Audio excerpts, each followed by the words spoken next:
Честита независимост, българи. С нея преди повече от век България отхвърля политическата и финансовата си зависимост тогава от Османската империя. За съжаление, през годините у нас и по света са се появили други зависимости, от които така и не успяваме трайно да се отделим, но важно е да се борим срещу тях, да не си мълчим и да работим заедно. В месеца на Съединението и независимостта се сещаме за действия, които трябва да помним и налагаме ежедневно, но ние сме България и ще се справим всичко. Само вярвайте в това. А сега е време за футбол, защото Славия се изправя срещу Левски в двубой от 9-тия кръг в ФБ Лига, въпреки че 12-тия вече отмина и след него Левски беше лидер в подреждането. Ето, че два мача на Лудогорец по-късно сините вече са догонващи на върха в подреждането спрямо орлите, но пък при успех днес срещу Славия ще имат абсолютно равен брой точки с шампиона Лудогорец. А сините вярват, сините по трибуните, сините пред екраните, защото Станислав Генчев преобрази този отбор до степен да го направи категорично един от най-силните в страната. Радослав Гидженов ще бъде арбитър на днешния двубой, а Станислав Генчев се прибира на място, на което не чак толкова отдавна, преди около десетилетие, беше футболист. Точно 10 сезона отминаха, откакто Станислав Генчев защитаваше цветовете на белите, а днес ще бъде техен съперник като старши треньор на Левски. Иво Колев и Петър Митрев ще подпомагат Радослав Гидженов. Четвърти арбитър е Любослав Любомиров. Станимир Тренчев е в ВАР буса, а от него дясно асистент ВАР е Мартин Венев. Някои проблеми и за Станислав Генчев, някои проблеми и за Златомир Загорчич, а капитаните на двата тима са доста добре познати на техните привърженици, защото Вендерсон Цунами и Галин Иванов и през този сезон са не само лидери, носещи капитанската лента, но са и лидери в игрови аспект. Още нещо ги обединява и двамата днес ще играят на не чак толкова типични за себе си позиции. Светослав Вуцов на вратата на белите, Тобак, Георгиев, Генев и Керчев са четворката в отбрана. Съществува опция, при която Славия би могъл да играе с трима централни бранители, но не си спомняме Златомир Загорчич, че някога да е действал по този начин. Емил Мартинов, заедно с Кристиан Стоянов в полузащитата, Иван Минчев ще бъде офанзивния халф, Фабиан Изедорф по крилата, Галин Иванов на върха на нападението. За състава на Левски отсъстващите са доста, но както винаги най-важни са присъстващите. Матей Маркович е на вратата, Вандер Кап, Кристиан Димитров и Кристиан Макун. Триото К в отбраната на сините. Одир и Майкон са на халбековете, Цунами в полузащитата, но не за първи път през този сезон, за това малко по-късно. Марин Петков, и Евертон Бала ще бъдат креативността в полузащитата, а напред е грубата футболна сила на Мустафа Сангаре и Александър Колев, дуото, което реализира 9 пъти от началото на сезона, и то при положение, че в началото Станислав Генчев редуваше двамата. Единият да играе, след това да бъде заменен от другия. В даден момент обаче около третия, четвъртия кръг от първенството за гостуването в Разград Станислав Генчев реши, че може да ползва и двамата, и очевидно се случва успешно, тъй като атаката на Левски не просто е най-добрата в първенството. Атаката на Левски е с разлика най-добрата в първенството. Сините, например, са вкарали 6 гола повече от Лудогорец и вярват, и то съвсем целенасочено и устремено, че им приляга да бъдат с равен актив с солите, но за тази цел трябва да победят един традиционно години, десетилетия назад на удобен съперник и силен отбор, какъвто е Славия. Начало на срещата при възходни условия, атмосфера по трибуните, два добри отбора и битка, която интригува. Насладете се! Удар също Галин Иванов от Кристиан Димитров, поне такива са претенциите на бившия футболист на сините. Категорично вече и в началните секунди отхвърляме възможността Славия да действа с трима централни бранители. Венцислав Керчев, както и първоначално и нашия екип очакваше, застава отляво на бялата отбрана. Мартин Георгиев с синия юноша. Виктор Генев пък ще действат в центъра. Отдясно е национал Ертан Томбак. Белите започват доста амбицирано. Те винаги са амбицирани, когато играят срещу Левски, и доста често са успешни, като не чак толкова отдавна записаха и дубъл срещу левскарите. 2 победи в рамките на един сезон, 2 победи дори в рамките на около месец, след като една от тогавашните 2 срещи беше отложена. Само че Левски отговори и на свой ред през миналия сезон записа дубъл срещу сините, срещу белите. Дубъл, който дойде и с абсолютно еднакъв резултат в Овчи купел и на Герена. Победи с по 2-0. Представете си, беше толкова скоро, а звучи толкова отдавна. Головете за Левски тогава реализираха тук срещу Славия преди около година. Срещу Златомир Загорчич, Роналдо и Уелтън. толкова много се промени Левски от тогава, че сините привърженици си спомнят Роналдо и Уелтън, но може би някои от тях живеят със сещането, че доста отдавна Левски се справя без тях и към момента доста успешно. Иначе в ответния двубой на Герена попаденията реализираха Рикардиньо и Марин Петков, така че от четиримата вкарали в това столично съперничество през миналия сезон, само един е все още футболист на сините, а тримата бразилци бяха продадени, за да бъдат заменени от нови герои, нови хора, които поне към момента носят успехите. Славия обаче ще има шанс да затрудни Матей Маркович. Като говорим за продажба, Маркович заменя реализиралия фантастичен трансфер в Фейенорд Пламен Андреев. Пожелаваме успех в Нидерландия на младия страж. Българския национален отбор, български футбол имаше нужда от този трансфер и от неговия успех. Иван Минчев. Подаване от Иван Минчев. Удар с глава от футболист в бяло, тъй като такъв е и жеста на Радослав Гидженов. Дали имаше възможност Галин Иванов да достигне до топката или не, само можем да предполагаме, защото тръгна към нея и спря още преди да излязва. Мартин Георгиев стреля.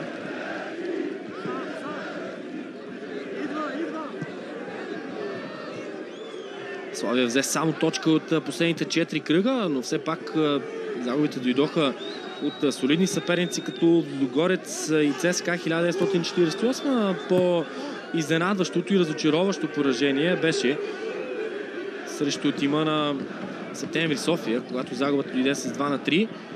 А след поражението в Разград, Левски събра 7 от следващите 9 точки в FBet Лига, за да покаже, че една стъпка леко в страни, дори не толкова назад, като поражението в Разград, е тотално забравена. Защо казваме в страни, а не назад? Защото Левски игра добре. И да, Левски загуби, и да, Левски никога не е доволен, когато е допуснал поражение, но Левски се представи повече от достойно. И това призна Станислав Генчев в интервю след двубоя. Куентин Зедорф пада на тревата, нямаше нарушение от футболист на сините, облечени не в черно, а все пак с класическото синьо на гърба. Куентин Зедорф по традиция крайен защитник, днес ще играе като крило. Галин Иванов пък застава на върха на нападението поради простата причина, че Владимир Николов е с травма. Освен Владимир Николов отсъстват Чунг Гуендо. Емил Мартинов лекуваше вирус, но не просто е готов за игра. Емил Мартинов е на терена от първата минута за Левски. Карлос Охене до последно беше под въпрос, като този въпрос се превърне в отсъствие.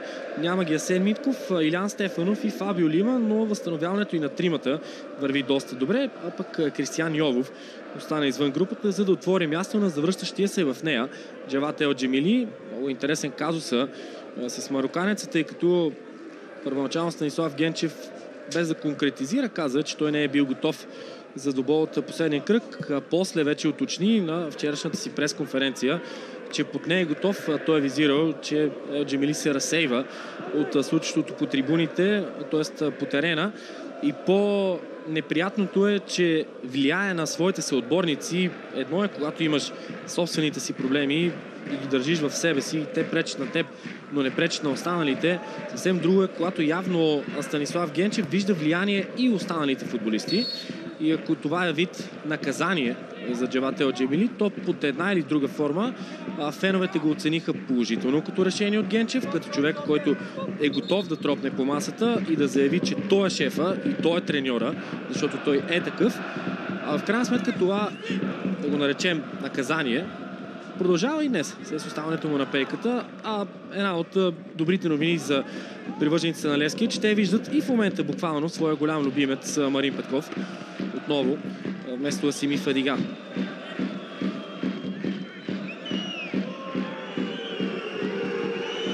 Слав Керчев в битка с Марин Петков. Битка, която продължи и извън очертаната на игрището. Почти цялото синьо ръководство днес се присъства на стадиона в Овча купел. Например, Наско Сираков и Даниел Боримиров. Интересни новини в тази насока, но за тях малко по-късно. Най-положителното за сините привърженици е развитието около стадиона и това, че се правят крачки за ново съоръжение. Иван Минчев за белите, подаване за Фабиен. Ето го Наско Сираков. седалки в ляво от него е Даниел Боримиров.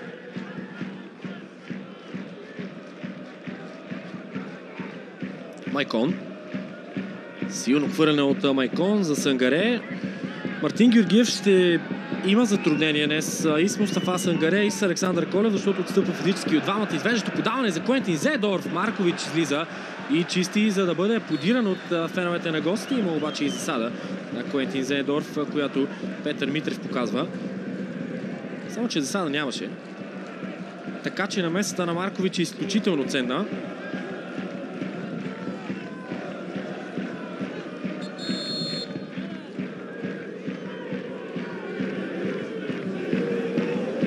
Това ще търсят белите.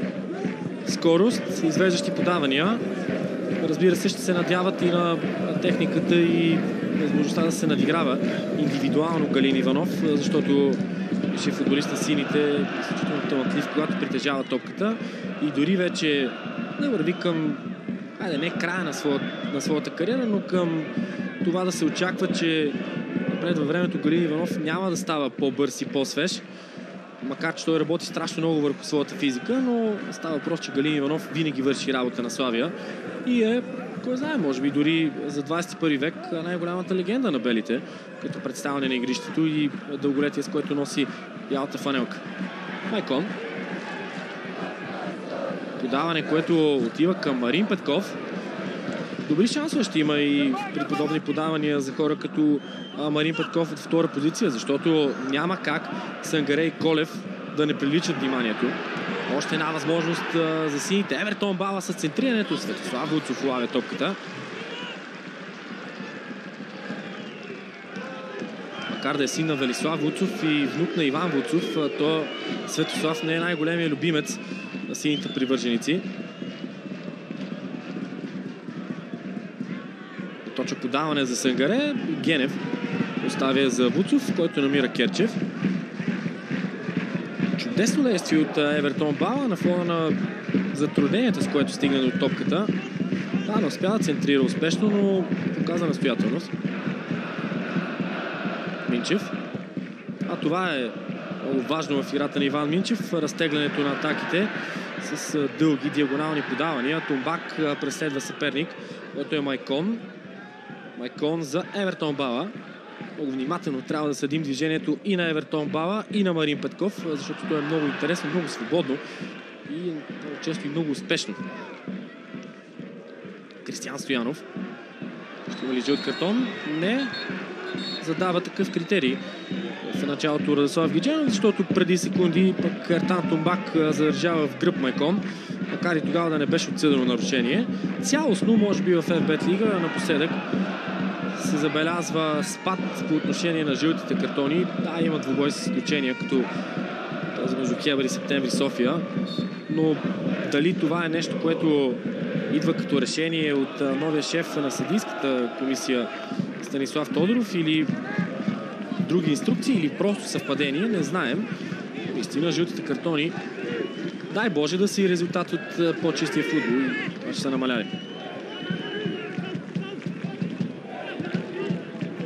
Още едно извеждащо подаване за Зедорф. Търсят тези пасове и към Зедорф, и към Фабиен.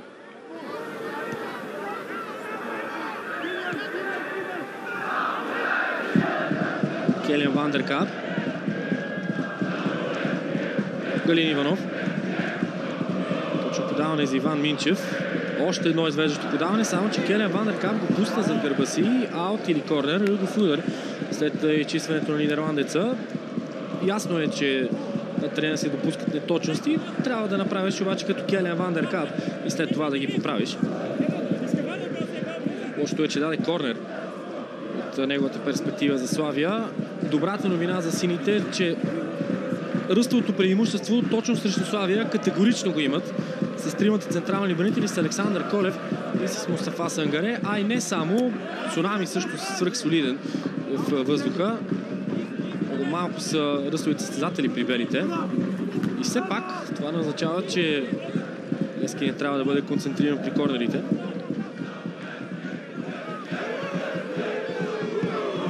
Още едно центриране.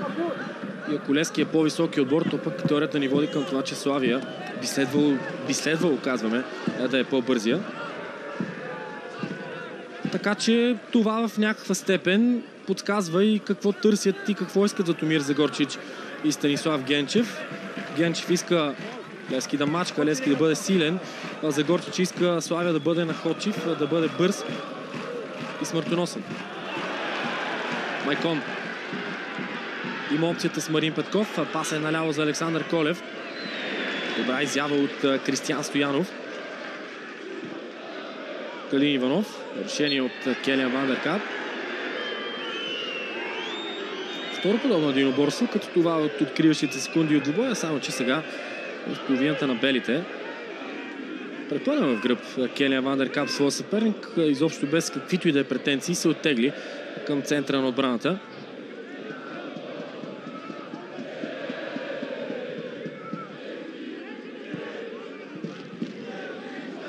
Рано е да се каже, няма и четвърт час футбол, но играта на Славия изглежда положителна от перспективата на белите. Все пак те са допуснали само 3 гола в 3 домакинства. По един гол от Арда, Спартак Варна и Лудогорец. В това число все пак отчитаме, че тук беше игран двубой и с Хебър, макар на теория той да беше гостуване за белите. Тогава също допуснато попадение от Славия.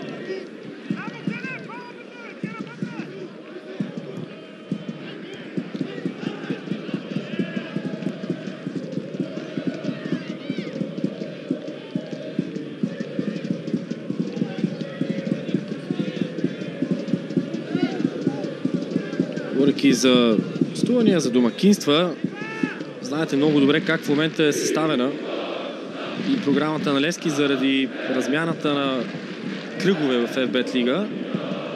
И факта, че Левски гостува в Варна, после гостува в Бистрица, сега гостува в Овча купел и чак следващата седмица ще бъде домакин Арда, за да се подсетят в кръга на шегата привържениците на Левски как изглежда стадион Георги Аспарухов, който пълнят редовно от началото на сезона, но програмата им не позволява в момента да го пълнят редовно, не им позволява изобщо да го пълнят, защото там няма мачове.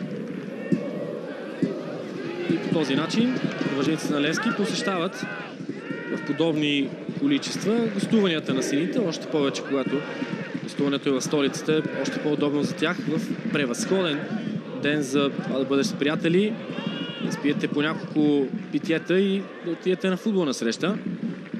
Ако и тя е интересна и любимият ви отбор победи, още по-добре за вас. Фабиен. Изчистване от Кристиян Димитров.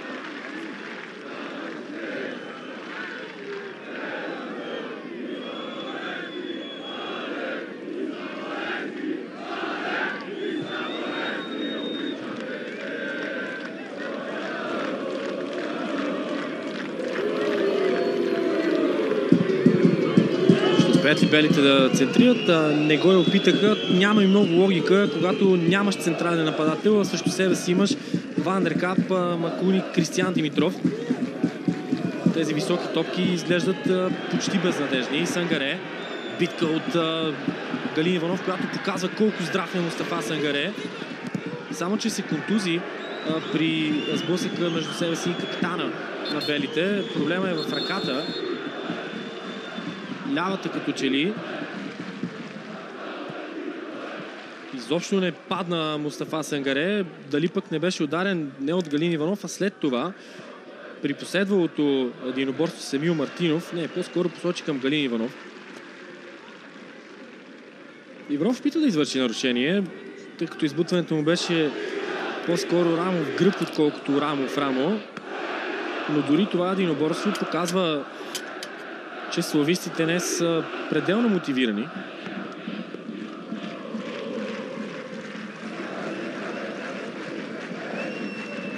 Не се залъгвайте. Привържениците на белите, които сега виждаме, подкрепят един от качествените отбори в FBet Лига. Отбор с треньор, който лично познава обстановката, ситуацията, идеята на този клуб и футболисти, които са над 12-то място в FBet Лига, което към момента Славия взема.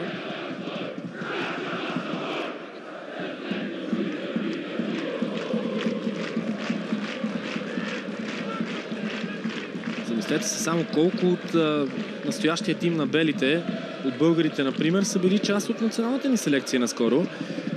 Ертан Тобак и Иван Минчев бяха извикани дори при последните двубои, водени от Илян Илиев. Светослав Вуцев е бил част от националния тим. Галин Иванов също така. Виктор Генев, който е изключително солиден бранител. Мартин Георгиев, който не чак толкова отдавна живееше и тренираше и играеше футбол в град Барселона за Белгранс.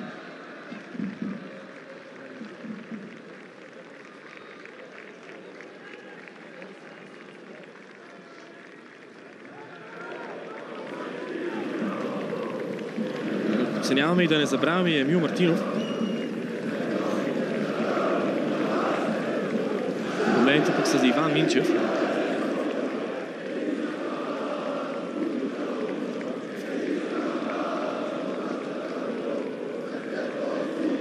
По-дълго забавяне.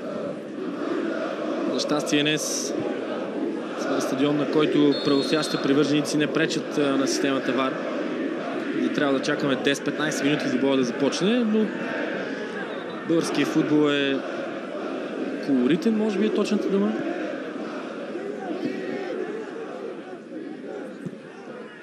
Може и да не е най-бляскавия, но пък винаги е готов да ни заинтригува с нещо различно. Цунами. Назад за Майкон, срещу него е Карл Фабиен. При действие от Майкон. Дълго подаване за Одир, което не стигна до десния халфбек, и десния и левия. Ще играят много често с топката. Особено Одир пък ще се надява и на възможности за своя отличен дрибъл. Проблема при него на момент изглеждат центриранията.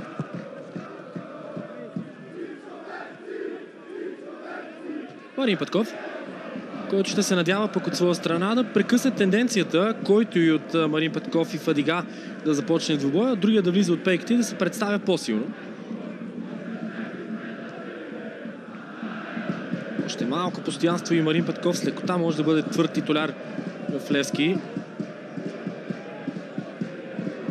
Кристиан Димитров търси Сангаре. Виктор Генев беше част от единоборството, а Ертан Томбак и Кристиан Стоянов буквално дадоха топката на Евертон Бала. Марин Петков може и да опита удар, но не беше много прецизен с първото докосване Марин Петков, който вкара бомбастичен гол срещу ЦСКА 1948.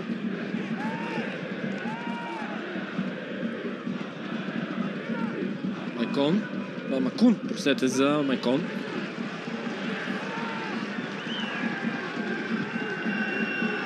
Почти 20 минути футбол в Овча купел. Ертан Томбак искаше тъча да е за Славия.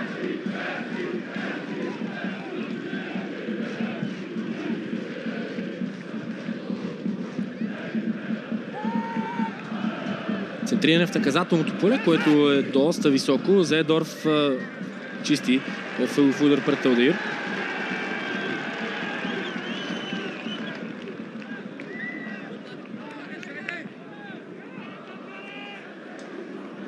Една от първите възможности за Левски да пренесе солидния си ръст в наказателното поле на Славия. Ако при корнерите за белите няма как много ясно да се види евентуално преимущество на Левски, то сега пред вратата на Вуцов то може да е много ясно. Разбира се, трябва и добро центриране. Да, първи корнер за Левски. Евертон Бала. Към близката града удар от футболист на сините, може би. Съдиите посочват аут. Кой обаче игра последен стопката, защото претенциите са сериозни. Това 100% беше Керчев. Тук дори не е спорно, но трудна беше за преценка ситуацията, защото и Сангаре беше много близо. Главният арбитър не отсъди нищо. Зачуди се пък асистент съдята и в крайна сметка посочи аут. Гидженов по-скоро се съобрази с неговото решение, отколкото да взе свое. В крайна сметка заради това имаше асистенти. Прескачаме тази ситуация. Не, че не е важна, просто тренера вече си играе в футбол.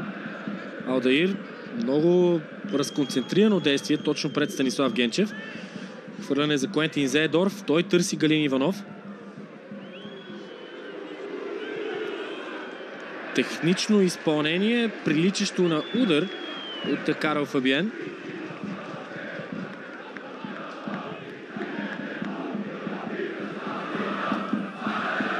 Обърка своите съотборници Карл Фабиен, но той е добър футболист. Привържениците на Славия са виждали успешни действия от него, както пристигна в тима на Златомир Загорчич, който беше много коректен спрямо своите футболисти след поражението от Лудогорец, защото едновременно намекна, че няма достатъчно качество в състава си, колкото му се иска, но пък и оценява това, което футболистите му правят. Това са играчите, с които разполагаме. Благодаря за всичко, което направиха през цялото време, каза Загорчич. Естествено каза, че се надява отбора му да излъже Левски, колкото до Станислав Генчев. Категоричен и много амбициозен. Това са малко Зедорф също Одеир. Топката е в игра. Карл Фабиен сега вече аут.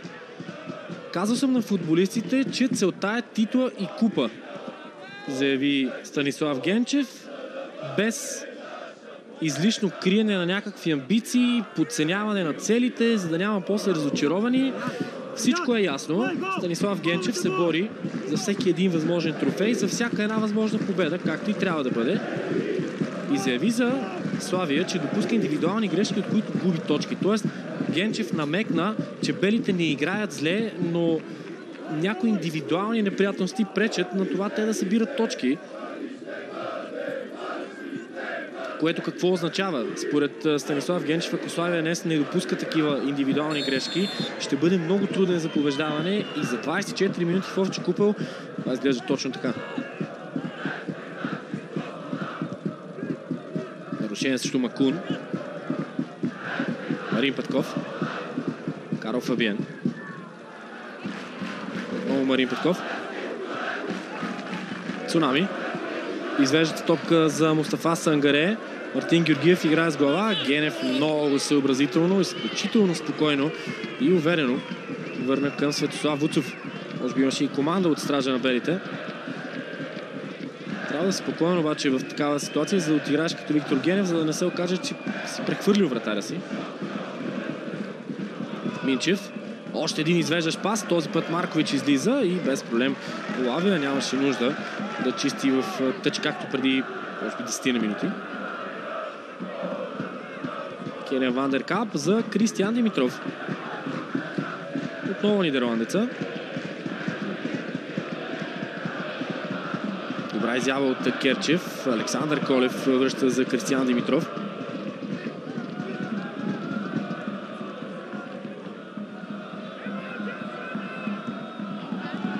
С Александър Колев и с Мустафа Сангаре, когато Левски играе в третината на съперника, би могъл да бъде много опасен при центриранията. За сега обаче не се виждат много такива ситуации. Спомняме си една топка, която отида към Марин Петков, подадена от левия фланг.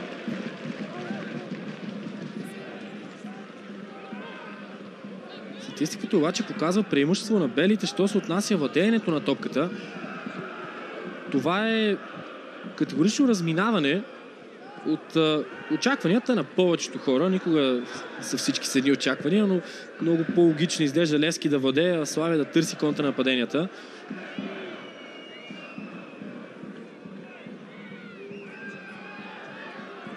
Естествено, някъде тук се чудим дали в подобни действия има и стратегическа идея от Станислав Генчев. Томбак. За Иван Минчев. Пак ще разтегли играта Иван Минчев. Този път от дясно наляво. Добър пас за Керчев. Алдир вече е срещу Керчев, който влиза навътре. Назад за Иван Минчев. Много хубаво разиграване от славистите, но лескарите са спокойни, защото топката е в ръцете на вратаря Маркович. Пазил в първия кръг, след което отстъпи от титулярна позиция на Пламен Андреев. Сега вече категоричният номер 1 за Станислав Генчев и неговия щаб.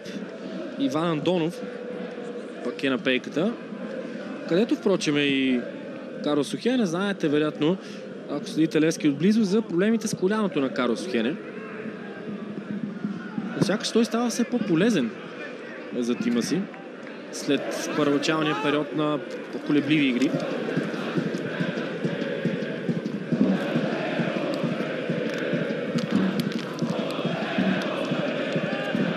Такова сподели Велислав Вуцов, хората, с които наблюдават двубоя. Преди началото на срещата заяви пред екипа ни, че една от големите мечти и големите надежди на бабата на Светослав Вуцов е да дойде да го наблюдава на живо. Пожелаваме и това да се случи скоро. Мартин Георгиев. Кристиян Стоянов. Не успя да го спре Марин Петков и Кристиян Стоянов подава наляво за Карл Фабиен. Добър дрибъл от Фабиен, срещу него вече е Макун. Все още Фабиен търси пас с десния крак, който обаче оцели южноамериканеца Кристиян Макун. И сега Левски е на ход. Колев за Сангаре и обратно до Колев. Чист игра от Керчев. Решението е в полза на Левски.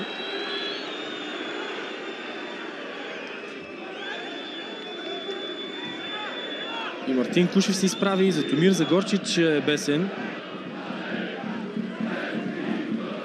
Явно единственото, което съзирам аз като идея е, че нарушението е на Керчев.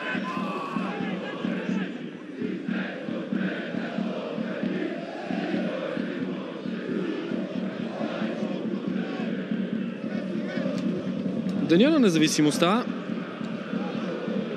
и с всички тези пожелания, с които започнахме, да бъдем независими и да се опитаме да отделим държавата ни и самите нас от всякакви възможни зависимости, съвсем сериозно да пожелаем и на съдиите да бъдат независими. Всичко това в контекста на думите на Станислав Тодоров в сряда в предаването Дома на футбола, който беше категоричен, че тази независимост в момента е налична.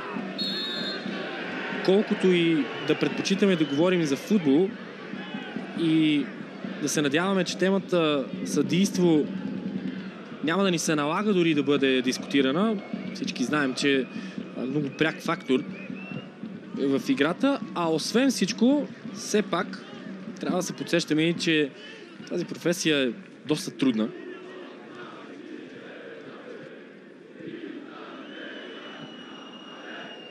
Още едно извеждащо подаване към Карл Фабиен. Макун го преследва и застига. Фабиен стреля! Спасяване на Маркович. Егов удар за Славия след блестящата изява на Маркович, но Карл Фабиен се очертава като все по-сериозен проблем за Левски и извеждащите подавания най-често от Минчев и Галин Иванов се оказват все по-опасни. Вижте кои пространства търси Славия. Куентин Зеедорф се опитва да влезе между Алдаир и Келян Вандеркап, докато от другата страна Карл Фабиен търси топки зад гърба на Майкон и в пространството до Макун. Няма как да е случайна зоната, в която Славия търси извеждащите пасове. Мартинов. Естествено, на какво залага Затомир Загорчич, че успели Левски да бъде хванат без своите халфбекове в подредбата, то фланговите му футболисти ще имат преимущество в скоростта спрямо Макун и Вандеркап. Чиста ли е играта на Тумбак? Според Гидженов да, но някои видяха прекомерна агресия. Левски обърна притежанието на топката и вече с 51 на 49. Преди малко показателя за Славия беше над 60. Тумбак също пострада при, отново казваме, според Гидженов, чистото единоборство. И да, той играе с топката, но е доста агресивен спрямо Марин Петков.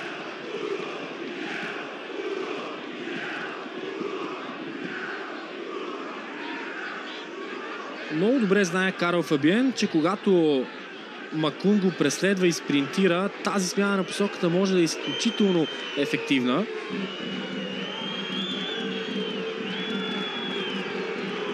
Колко обаче са ударите? 4 на 0 за Славия. Левски няма удар.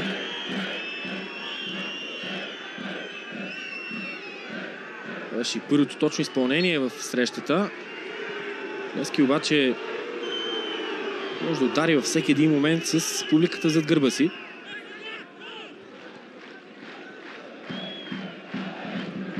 Славия се оказва много солидно предизвикателство за левскарите. Няма равенство в това съперничество от 2017 година. 158 двубоя между сини и бели. 80 на 33 са победите при 45 равенства. Всичко това в полза на Левски при голова разлика 266 на 154. При Славия домакин двубоите са 80.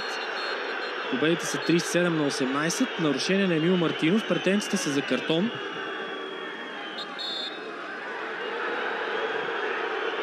Класическо спиране на обещаваща атака.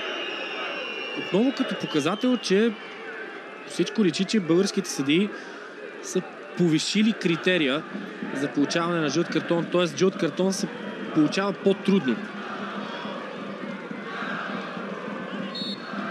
33-та минута на двубоя, без голове, Славия срещу Левски, 0-0 в един от двата двубоя от ФБ Лига днес.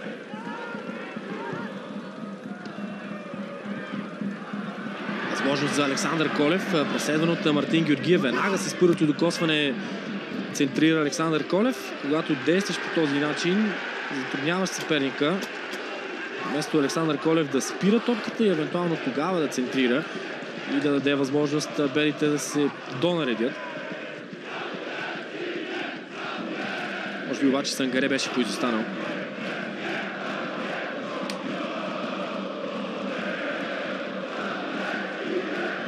Говорили сме си и преди. Няма нищо по-хубаво това на футболна среща да има агитки, подкрепящи и двата тима. Изстрел към вратата на Светослав Вуцов. Това е първи удар на Левски. Точно изпълнение.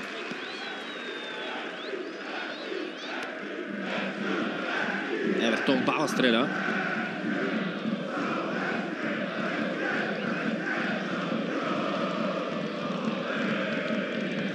Сезон 2014-15. Слав Генчев играе за Славия. Реализира в дебюта си за белите, когато се разписа срещу Марек Дупница.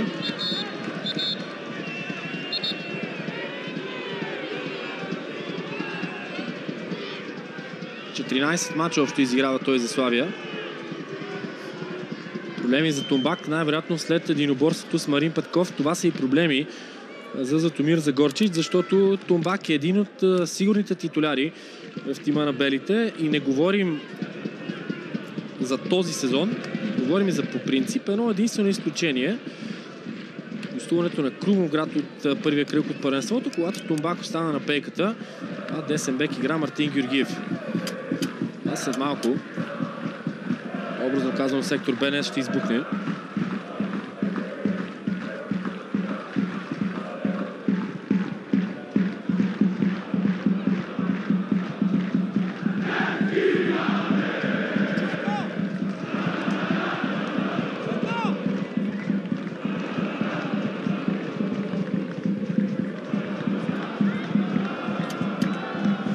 При равен брой изиграни срещи с Лудогорец към настоящия момент Левски е вкарал 6 гола повече от разградчани, 20 срещу 14.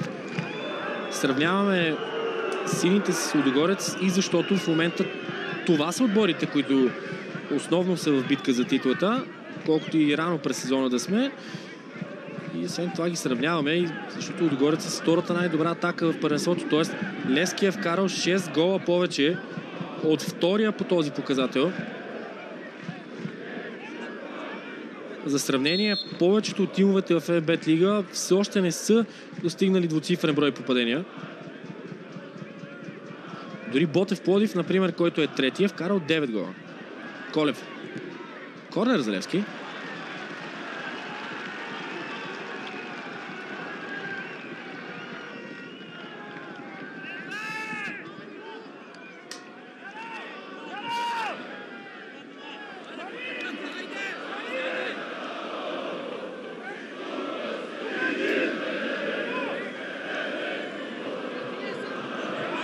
Ще се възползвали Левски от категоричното си ръстово преимущество спрямо Славия. Топка за Евертон Бала. Предполагам, идеята беше Бала да центрира, но не успя да го направи. Замисъл по принцип на такова изпълнение. Още един път Левски в наказателното поле. Още един удар, спасяване на Вуцов. Сангаре с опит за добавка, но не успя да реагира на избитата от Вуцов топка. Галин Иванов срещу Макун. Сега пък Макун срещу Зеедорф. Емил Мартинов чисти, но назад. Сега вече напред. Контратака на белите. Свободен от дясно е Карл Фабиен. Цунами е срещу Фабиен, което тук е добра новина за Левски. Фабиен към Куентин Зейдорф. Шанс за Славия! Пропуск на Зейдорф. Великолепно отиграна ситуация от белите. Корнер на съперника, след което Славия се пребори за топката и показа какво иска днес Златомир Загорчич от своя тим. Много често дори се оказва така, че Зейдорф и Карл Фабиен на практика са двойка нападатели. Галин Иванов остава зад тях. На моменти казваме в ролята на десетка. И Фабиен и Зейдорф влизат навътре. Спасяването на Вуцов. Много неприятен е такъв удар през тела на футболисти, които закриват видимостта ти. И още по-големия проблем за вратаря е, че трябва да бъде много внимателен на къде избива.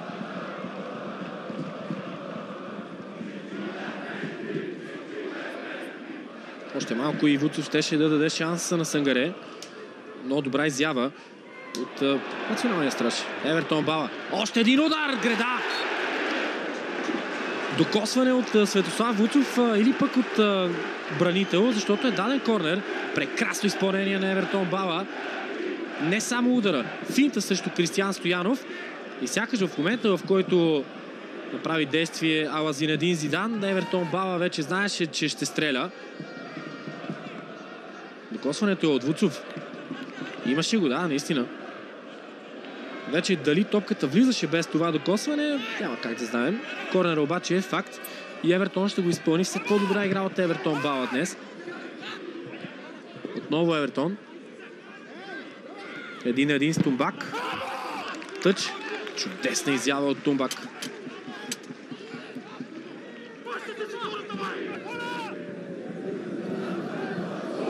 Доста красиви голове напоследък и от Левски, и по принцип в FBet Лига. Доста и като количество, и доста като качество.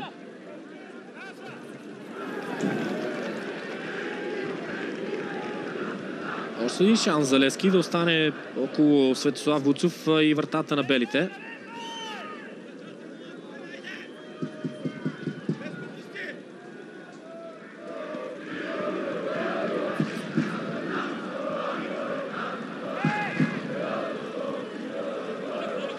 Още едно подаване от Евертон Бала.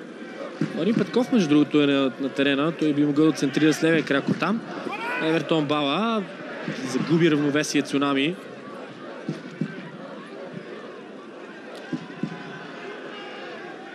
Категорично положителни думи за представянето на Славия.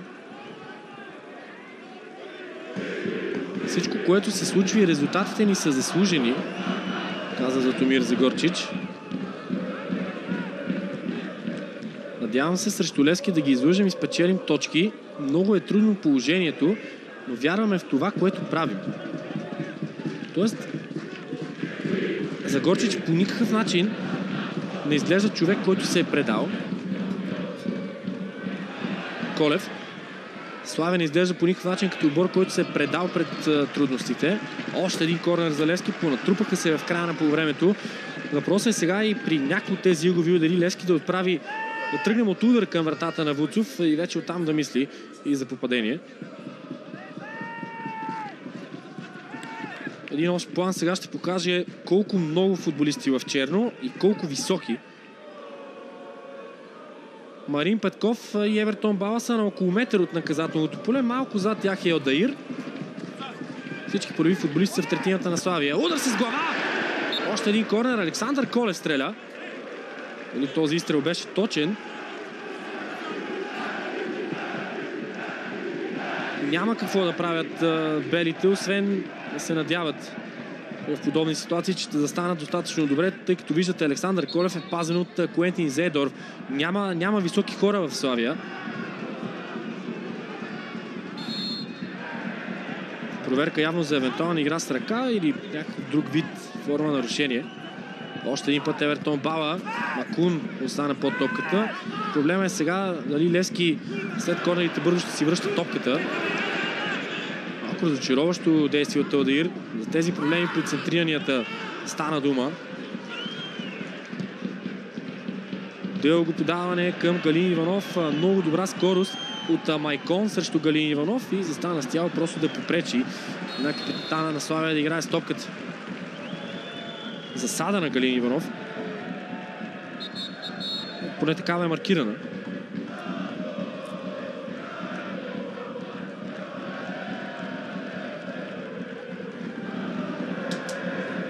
Да, привържениците на Славия скандират името на Галин Иванов. Между другото, дори се забелязва едно от момчетата, което казвам момчета, защото е от по-младите привърженици на Славия, които веят знамената с фанелка на Галин Иванов. Много значи Галин Иванов за Славия. И Славия много значи за Галин Иванов. Той обича белия клуб, може да бъдете сигурни в това. Келиан Вандеркап. Чисти Керчев, защото всичко друго би било риск. Цунами иска топката, но Галин Иванов усети това и се приближи до бразилеца. По този начин затвори подаването и то отиде към Макон, за да стигне сега до Цунами. Той е наляво за Майкон. Ето ги тези възможности за центрирания. Подаването е добро. Сангаре обаче изпреварва съперник и съотборник, за да стреля след това. Марин Петков искаше топката. Много трудно отиграване за Сангаре, но не беше далеч от гола. Евертон Бала.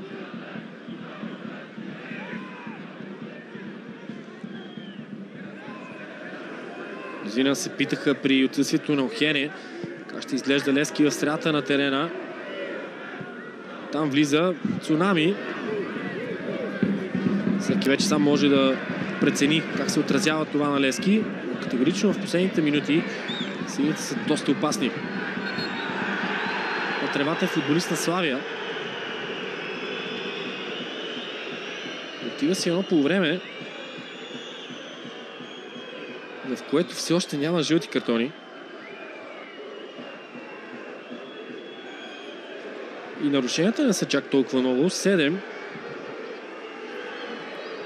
Малко повече прецизност от Мустафа Сангаре. Дали точно това искаше да направи Сангаре, не е толкова важно, защото гола не беше далеч.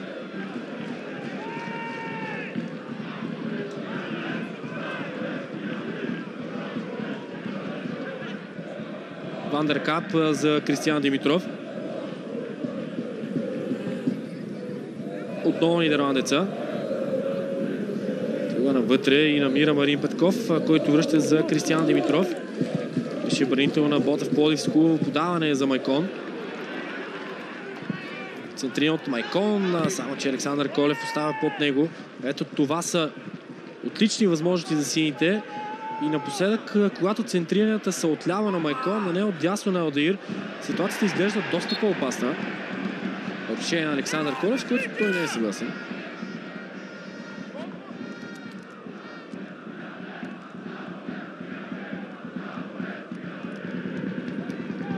За момента комуникацията между съдиите ни довежда до 4 добавени минути. Едва 8 нарушение. Това е много под стандарта на FBet Лига, където често имаме двубой с по над 30 фала.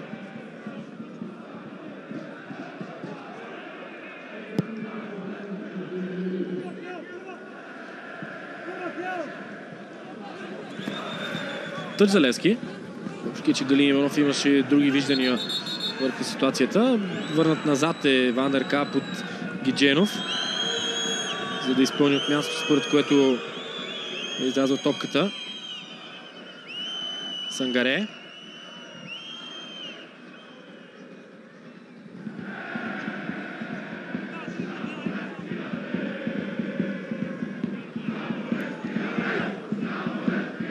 Колев с глава. Екипна работа. Виктор Генев затвори движението на Сангаре и остави необезпокояван Мартин Георгиев да изчисти. Няколко мигновени размени на притежанието. Цунами с глава. Говорихме, че това е силен елемент от неговото представяне. Не веднъж, дори в европейски двубой, Цунами е вкарвал с глава. Майкон. Тръгва Майкон, получава топката, но няма как да я центрира с първото докосване. Още един великолепен ход от Евертон Бала. И точно подаване след това центрирането рикошира. Отива към Александър Колев, който е солидно избутан от Венцислав Керчев. Но не толкова солидно, че Гидженов да отсъди Дуспа. Тук със сигурност ситуацията ще бъде спряна, за да бъде проверена от Станимир Тренчев в Варбуса. Много е тънка границата един съдия да каже кое избутване е достатъчно и кое не. Съдиите тук преценяват, че Керчев не бута и дърпа толкова Александър Колев, че нападателя на Левски да падне, само че и дърпането и бутането го има.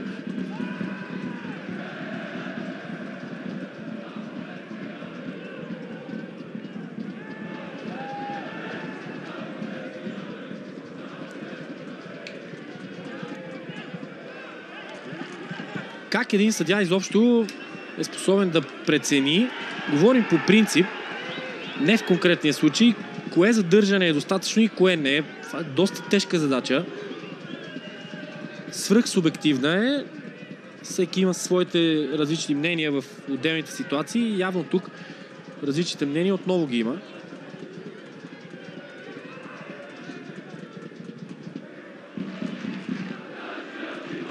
Алдаир, Цунами. Не е толкова енергичен, динамичен, може би, в своите действия, като Карлос Охене, Вендерсон Цунами.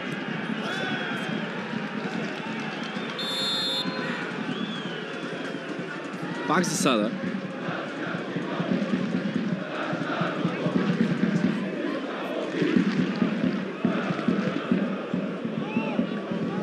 Спорно е. Но колкото и да си говорим за независимост и така нататък, навръх един от празници на България изобщо. Освен да е един съдия независим, той взима и субективни решения, които каквито и да си, в която посока да отидат, могат да бъдат защитени. Каквото и да реши тук Гидженов, ще може да излезе и да си намери довод, за да каже защо го е взел като решение. Впрочем, ето една добра идея, заимствана от други спортове. Защо пък не, особено когато съдия отива да гледа вар ситуация, да нямаме възможност да чуем обяснението на рефера, за което и да е решение. Александър Колев е изпреварен от Мартин Георгиев. Други спортове, съдята отива до монитора, там има микрофон, съдята казва: взимам това решение, защото. Много точен. Корнер за Левски.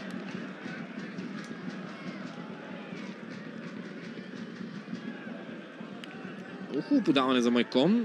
Тук и Тумбак и Фабиен бяха далеч от бразилеца. Центрирането е изпълнено. Кристиан Димитров с глава. 1-0 за Левски. Пета добавена минута от минимално 4 за първата част, но Левски е напред в резултата. Светослав Вуцов не се справи с центрирането. То падна на главата на Кристиан Димитров и Левски е напред.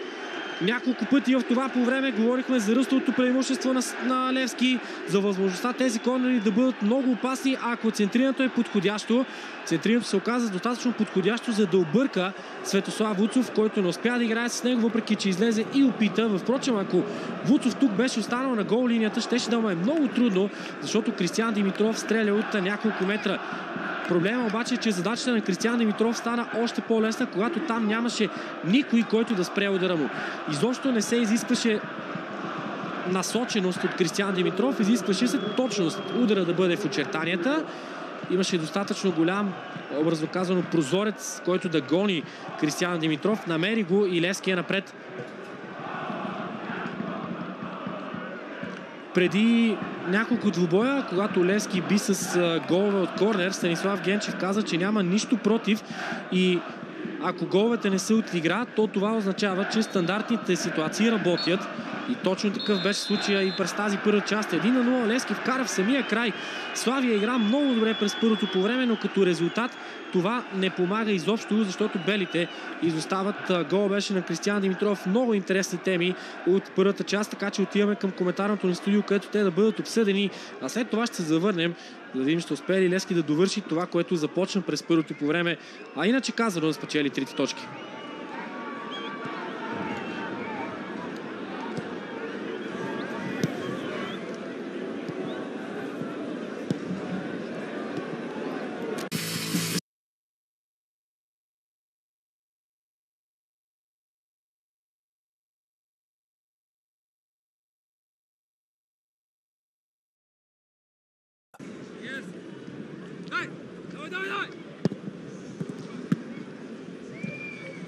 Тежък е живота, тежък е футбола. Разбраха го привържениците на Славия, техният старши треньор, ръководството, разбира се, и старши треньор за Томир Загорчич, защото славистите се представиха отлично през първата част, макар че имаха много трудни последни 10-15 минути от полувремето, и това, разбира се, изобщо не е проблем на Левски, защото сините излязоха за да преследват своята цел и с гола на Кристиян Димитров до голяма степен към момента я намират. Момента обаче е на почивката, така че тепърва Славия ще има 45 минути да не се поддава на разочарованието и да покаже независимост от тежкия момент, за да се вдигне и да обърне среща или пък, например, да вземе равенство. Левски пък има още 45 минути да довърши това, което е изравняване на върха в ФБ Лига с Лудогорец след вече 9-тия кръг от ФБ Лига, макар че реално си е 10-ти, защото 12-тия мина. Както и да ви звучи това, по един или друг начин е напълно коректно казано. Белите вече са на игрището. Две смени ще прави за Томир Загорчич, включвайки типичен централен нападател в лицето на Цветелин Чунчуков. Другия, който ще влиза на игрището, е Роберто Райчев.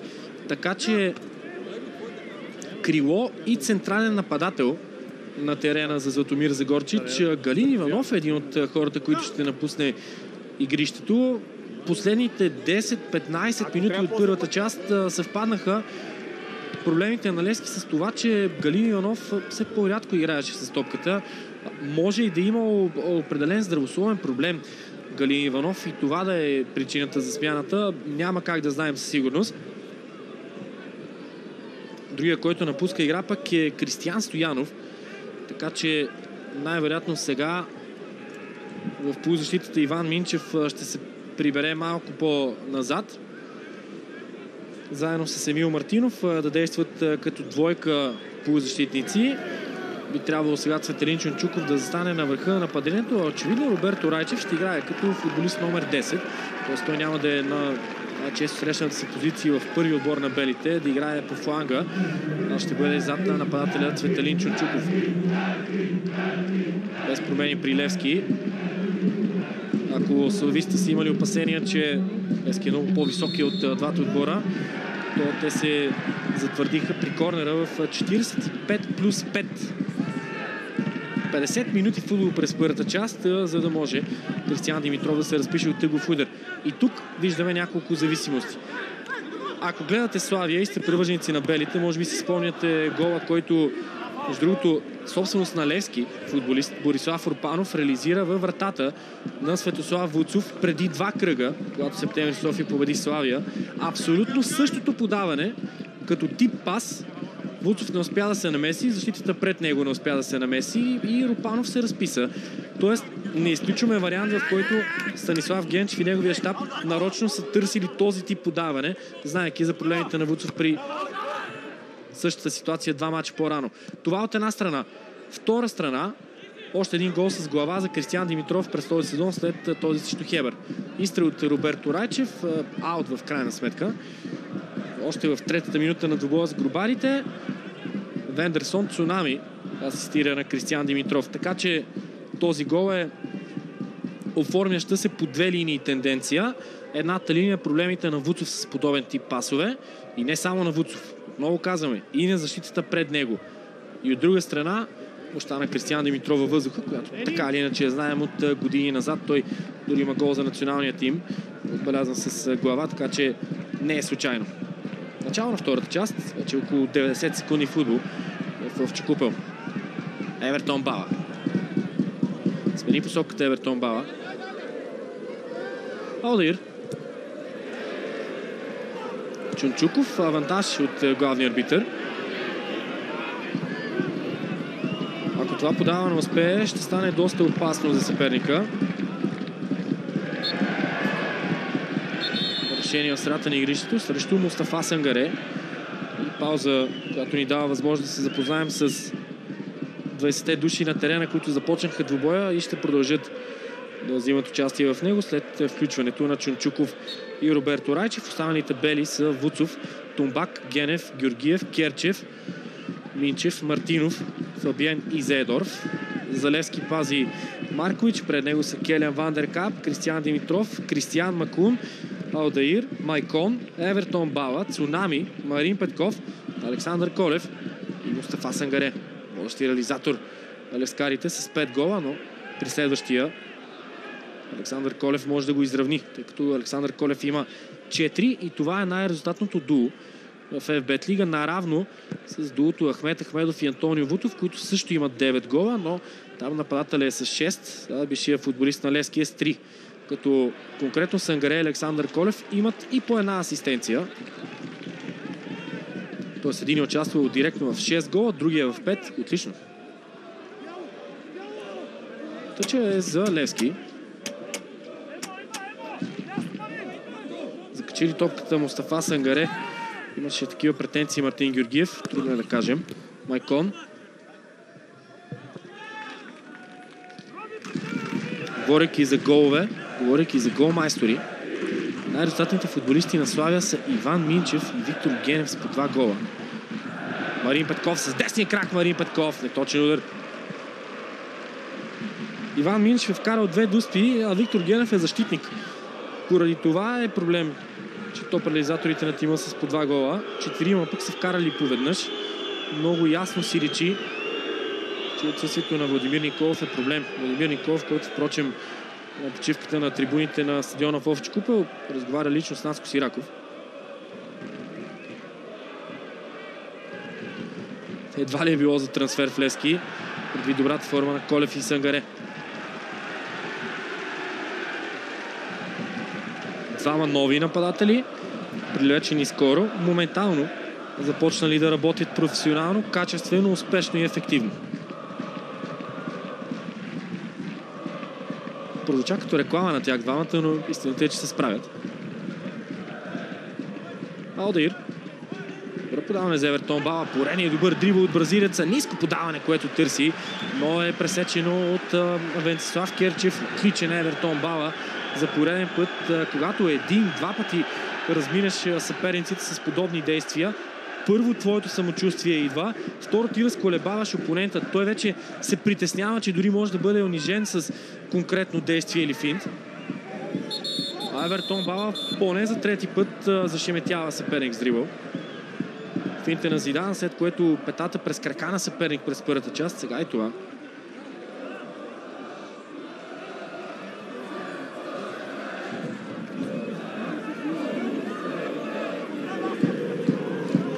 В крайна сметка не пропускаме факта, че Евертон Бала днес бие яговите удари, а попадението на Левски дойде от корнер.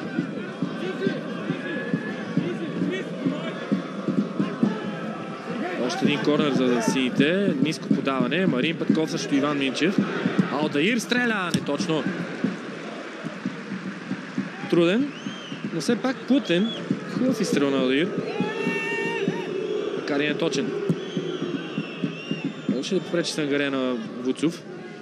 Дали беше в засада Сангаре, не е и толкова важно вече.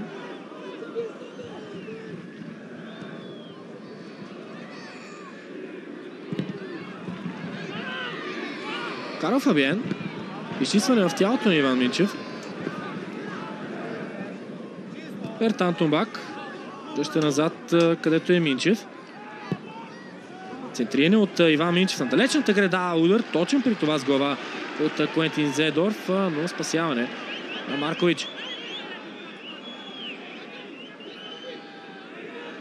Има опит Левски с балкански вратари през последните години, като Боян Юргачевич, например. Други черногорци, харвати, сърби са пазили на вратата на Левски в последното десетилетие. Нарушение срещу Цветелин Чунчуков. Все още чакаме, или по-скоро все още не сме видяли картони. Не знам дали чакате официални предупреждения, но не е имало. Доста остро влизане в краката на Чунчуков.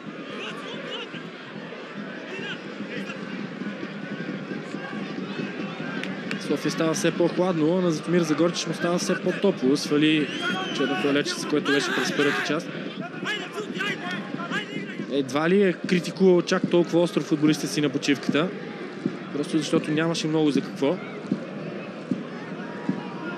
просто измина едно първо по време, в което позитивите ги имаше и за двата отбора. Има и такива моменти. А Иван Минчев ще затруднява Маркович.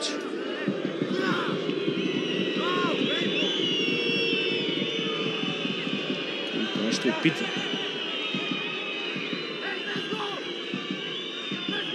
Трима на синята стена.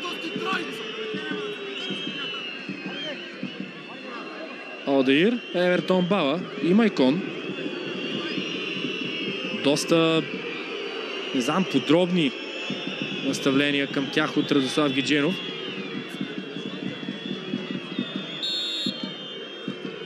Иван Минчев. Остра топка от Иван Минчев, докосната от футболист на Левски, така че корнер за славистите.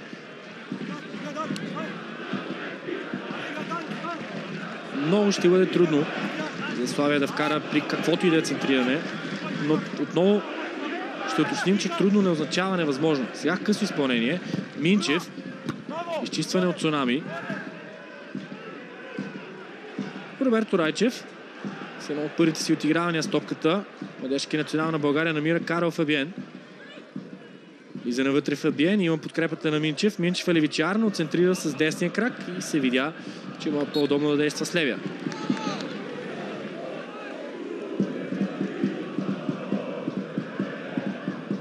Затвърждава ли се още един път, че Славия много опасен, когато играе срещу фаворитите. Да живее свободна и независима България, да живее българския народ, да живее независимостта, да бъдем независими, да се стараем да сме такива в професията си и да се надяваме, че ще изградим общество, което да бъде абсолютно независимо, общество, което ще се превърне в добре работеща, функционираща държава. Не би било лошо тя да има и правителство също така. Държава, в която ни е приятно да бъдем, държава, на която можем да разчитаме и държава, за която ще разказваме, когато си говорим с чужденците, за да им казваме не просто знаете ли каква е била България преди, а да им казваме знаете ли каква е България сега. И това зависи от нас. Вярвайте, бъдете заедно, помагайте си и се трудете за България и за семейството си. Александър Колев за Марин Петков. Изстрел на Марин Петков, блокиран от Мартин Георгиев. Имаше ръка на Александър Колев. Радослав Гидженов спира играта.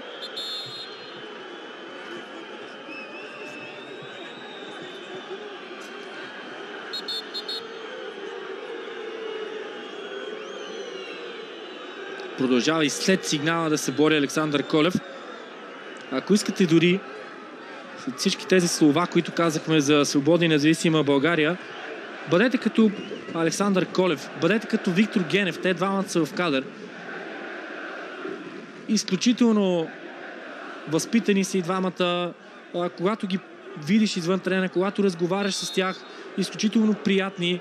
Когато обаче стана дума до това да защитават отбора си, професията си, името си, те се превръщат в амбиция, в агресия, в мощ и в сила, която дърпа отборите им напред. Остро влизане на Сангаре срещу Тумбак. Александър Колев, набор 92 година, Виктор Генев 4 години по-голям, но има възможност да се познават от Академията на Левски.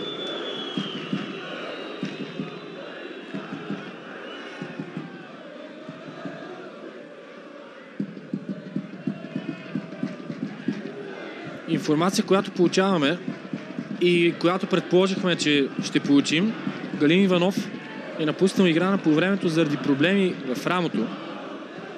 Проблеми, които имаше и в предходния двубой. Най-вероятно от това единобор с Мустафа Сангаре те са се доотключили. Решение на Марин Петков. Скоро на Одир беше фала. Късо изпълнение. Керчев. Опасно центриране, което прескача Карл Фабиен и стига до Ертан Тумбак.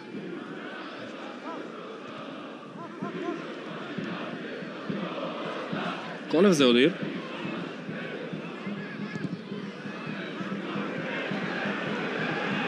Ще успее ли Мустафа Сангаре да затрудни по някакъв начин Виктор Генев? Дига синята публика на крака Мустафа Сангаре. Тя си е на крака така или иначе. българските стадиони няма много и къде да се седне.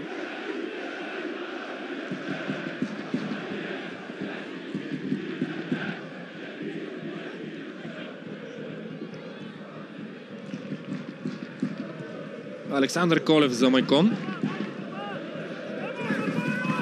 Още един великолепен финт от Евертон Бала. Сякаш с всеки следващ Евертон Бала продължава с още по-сериозна честота да преминава през съперниците. Още по-скоро идва следващия, с който вдъхновява и останалите. Да, може да бъдеш като Джеват Елджемили и да пречиш на своите отборници по думите на Станислав Генчев с липса на концентрация, но може да бъдеш и като Евертон Бала и с всеки свой финт да даваш още малко увереност на останалите покрай себе си.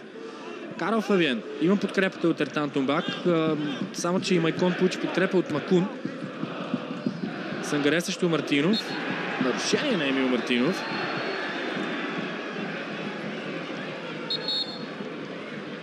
Играе с топката Емил Мартинов. Освен всичко останало е, да не конкретизираме, но няколко килограма по-лек от Мустафа Сангаре. Трябва да покаже агресия. Можеше и да бъде подминато от това нарушение, но както си говорихме и през първата част, има ситуации, в които съдията може да се защити, което и от двете решения да вземе.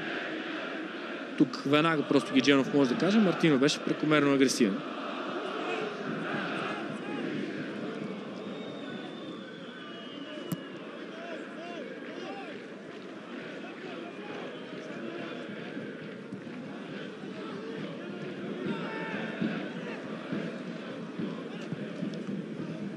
Още едно извеждащо подаване към Куентин Зейдорф. Много такива през първата част. Сега обаче простата футболна теория ни казва, че Славия ще има по-малко пространство предвид аванса на Левски и поради тази причина Златомир Загорчич смени концепцията на почивката и пусна централен нападател в лицето на Цветелин Чунчуков. Отделно, че има и елемента на принудителност за смяната предвид контузията на Галин Иванов. Великолепно разигравано от белите. Зейдорф с лек изстрел, който дори бих казал, че привържениците на Славия в сектора оцениха като леко несериозен. Но след това веднага оцениха усилията на отбора с аплодисменти и подкрепа.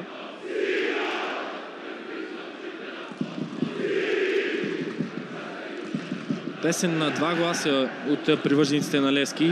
Се говори и за нуждата от тяхно обединение. Ето, че в този настоящ момент то е налично. Научиха новината през седмицата, че Емил Борисов вече е в надзорния съвет на клуба. Той пък заяви, че дава на Левски 680 хиляди лева на месец.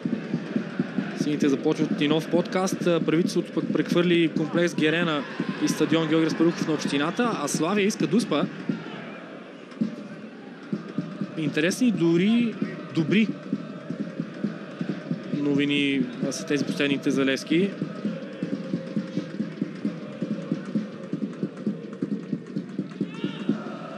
Керчев за Куентин Зейдорф.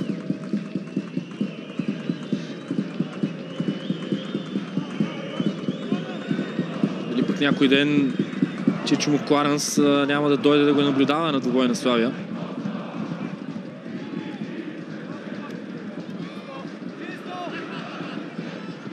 Доста самочувствие от Макун и още един път играе с техника, която някои български халфове се надяват да имат.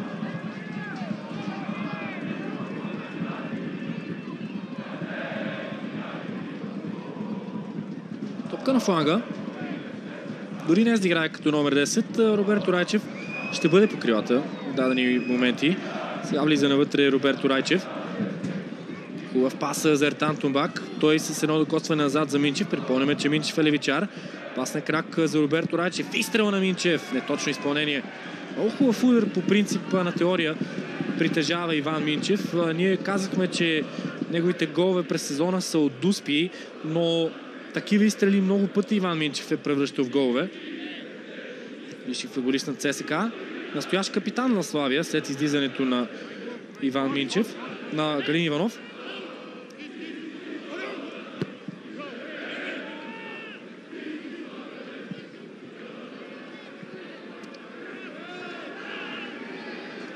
Мустафа Сангаре. Александър Колев беше ударен. Сангаре продължава да удари съперника със своя дрибъл. Чисто от Ертан Тумбак. Като загубил баланс с Сангаре, Тумбак го натисна с тяло. И аут. Дали пък скоро Станислав Генчев няма да погледне към изваждане на един от централните си нападатели и пускане на по-бърз офанзивен футболист. Опции за подобни действия има. Най-малкото Джавател Джемили е опция. Патрик Мислович също е в групата като опция в полузащитата. Там е и Каро Сухене. Преслав Бачев, Патрик Габриел Галчев, Икена, Дейвид Михалев и Фадига. Александър Колев, центриране с левия крак към Айкон, но той не влезе в единоборство с Ертан Тумбак и десния бек на Славия и националният тим изби.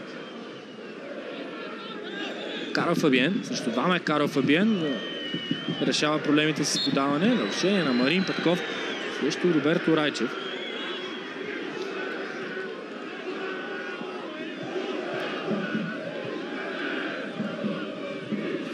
Ще прави смени Станислав Генчев, но те няма да включват вадане на централните нападатели, защото Алдаир и Марин Петков ще напуснат игра, за да отстъпят позиции на Фадига и Патрик Габриел Галчев. Малко време е до този момент на терена през сезона за Патрик Габриел Галчев и сега десния халбек на Левски ще бъде позиция запазена за българина, който вече с солидно време е част от синия тим. Лескарите оценяват това, което прави за тях Патрик Габриел Галчев и много рядко индивидуално представяне на все пак приоритетно дефанзивен футболист остава като отпечатък вече години след това в конкретни двубой. Визирам Патрик Габриел Галчев срещу Паук. При отстраняването на Гранда от Солун, Патрик Габриел Галчев трябваше да играе на дори по-удобната си позиция отляво и Патрик Габриел Галчев се справи фантастично. За пети път ще бъде той в среща от FBet Лига на терена. Изигра пълни 90 минути в контролата срещу Ботев Враца. Само че 9 минути в Бистрица, 1 минута срещу Хебър, 5 минути срещу Крумовград и 6 минути в следващия двубой удар, който е неточен в предходния просета срещу Ботев Враца. Патрик Габриел Галчев можеше да даде ключово подаване от тъч, видя коридора Евертон Бала и стреля.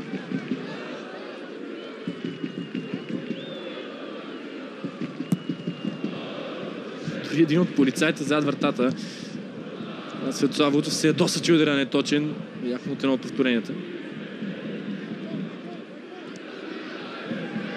Емил Мартинов. Решение на Сангаре. Първият картон на Радослав Гидженов в двубоя отива на сметката на централния нападател на Левски Мустафа Сангаре. Над час футбол в Овчи купел за първото официално предупреждение.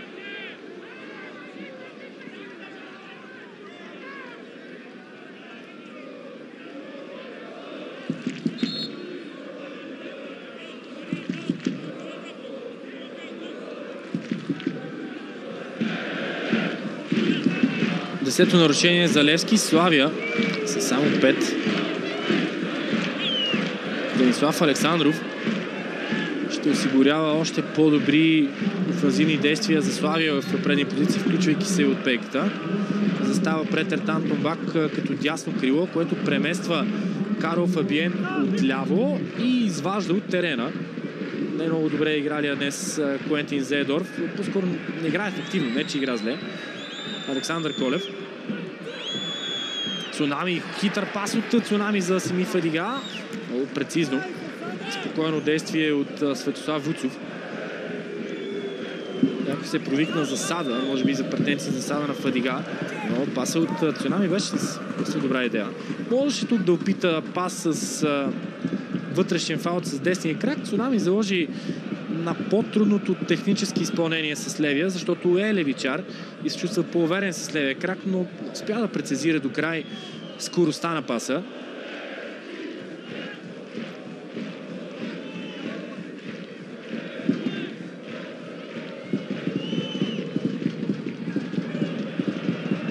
Или нарушение на Сими Фадига? Не, топката е в Евертон Бала. Сангаре се приближава до бразилеца. Той има нужда от пространство и си го печели с дрибъл. Той не успя да намери Александър Колев на далечната града.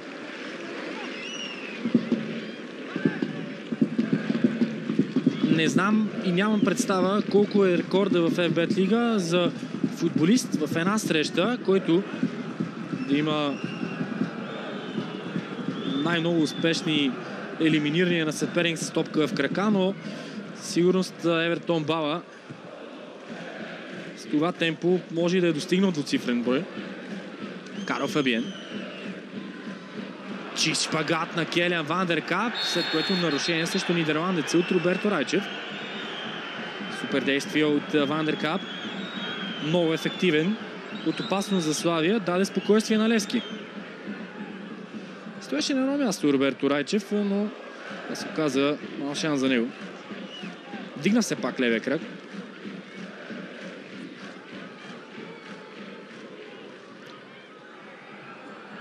Имаше времена, в които Келиан Вандеркап не беше титуляр в Левски, след което сините продадоха един от централните си бранители в Лудогорец. Говорим за Слонко Сумберг и в този момент Вандеркап започна да получава повече минути, като се спомняме двубоя, в които Вандеркап е играл и като полузащитник.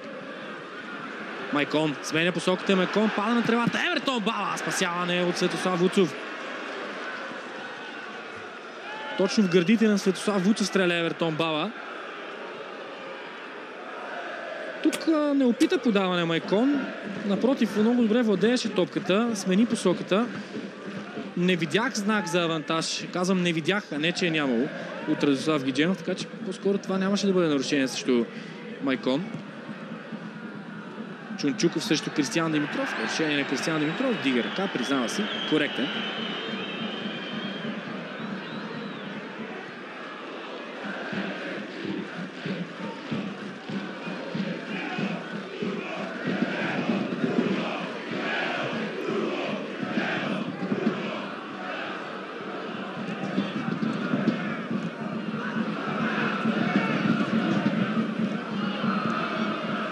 Извеждаш пас за Денислав Александров, който не е в очертанията на игрището. Официално през този сезон Левски има повече вкарани голове като гост.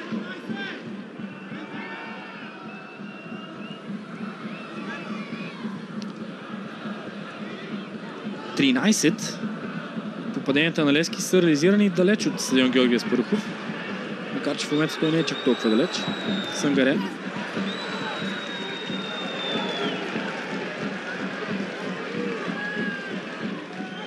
И друг баланс има при Левски. Голата разлика е абсолютно балансирана, или по-скоро беше между двете полувремена по 10-2 преди и след почивката. Се гледаше класиране само през първото по време, Левски щеше да е лидер, което на пръв поглед звучи като тенденция, която няма стойност, защото никой не брои точките на полувремето. Точките се броят, когато двубоя приключи, но това е показател за увереността на Левски, който влиза успешно и мотивирано от началото на двубоя и до голяма степен върши своята работа до почивката. Корнер за Славия, след топката за центриране на Карл Фабиен. Не са толкова много двубойте, в които Левски е бил принуден да търси победен гол. Ранен аванс в миналия кръг. Също Спартак Варна този победен гол не дойде. Ранен аванс срещу Хебър. Ранен аванс срещу Крумовград. Сравнително рано и срещу Ботевград и Локомотив София. Роберто Райчев. И пак Левски е солиден във въздуха. Най-вероятно белите са един от отборите с най-нисък среден ръст в ФБ лига, а Левски най-вероятно един от най-високите. Високо, но все пак подаване с шанс за Семи Фадига. Тумбак изчиства.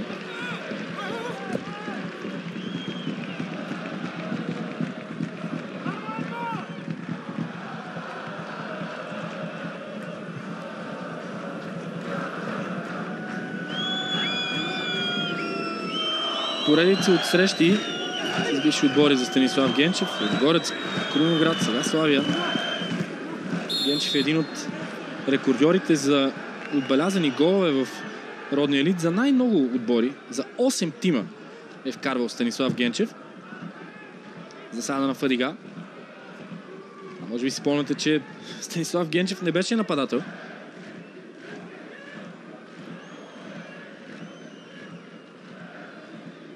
Минчев за Емил Мартинов.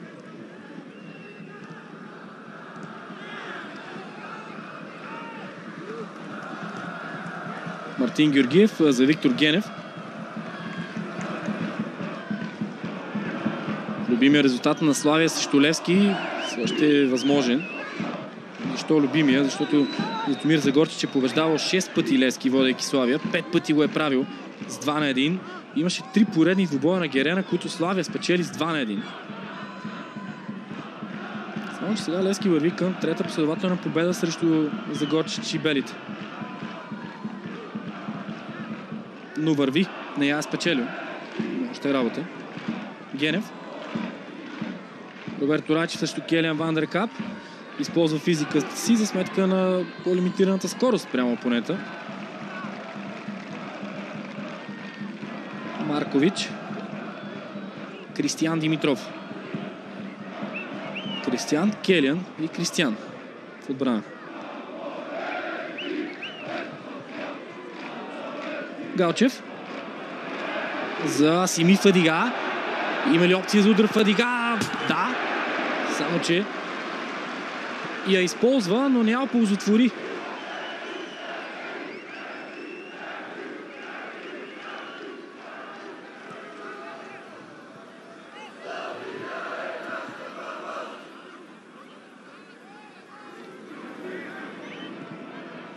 Мартинов с подаване за Виктор Генев. Той намира на фланга Венцислав Керджев. Супер действие като идея от Карл Фабиен, но проблема беше, че Фабиен действа на тъч линията и нямаше възможност фините му да отиде страни, а това се случи. По този начин топката излезе извън очертанията.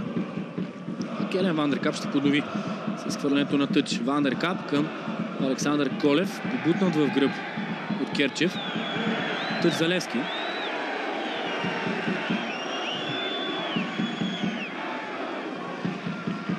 И при потенциалната, но неотсъдена дуспа през първата част за Левски, вижда, че Венцислав Керчев съзнава, че Колев е опасен в въздушните единоборства и се опитва да го натиска. Майкон!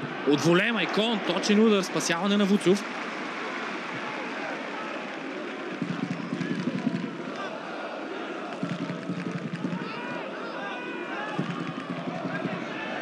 Добро подаване за Денислав Александров, но и добро заставане от Кристиян Макун, за когото едва ли ще е много пресилно да кажем, че си личи, че е научен футболист.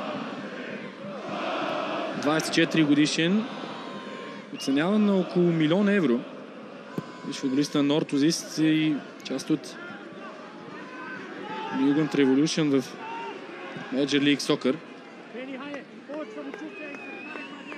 Играеше в Интер Майами преди това да стане модерно за повечето бивши футболисти на Барселона. Центриране, което Кристиян Димитров избива. Роберто Райчев с глава. Мартин Георгиев.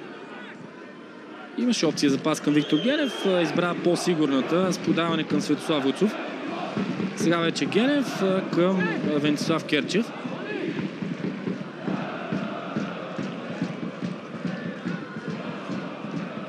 Ертан Тумбак. Добра визия към Мартин Георгиев. А то отново за Ертан Тумбак. След малко Славия ще прави смяна. Включваща Кристиян Балов. Нарушение на Кристиан Макун срещу Ертан Тумбак. Претенциите на белите са за жълт картон и Макун го получава. Естествено при него все още картоните физически няма как да се натрупат, защото Макун играе за втори път като титуляр за Левски в FBet Лига. Тоест това му е и първото официално предупреждение. Той записа 8 минути всъщност в последния кръг, така че дебют като титуляр не е за Макун. Фабиен ще излезе, очевидно се и поизморил. Включването на Балов ще съчетава в себе си поредния много голям талант, с който Славия разполага, но не просто разполага, който Славия е развил. И под развил включваме и шанса за футбол в елита народния шампионат. Опасност за Славия, защото Минчев спокойно би могъл и да стреля.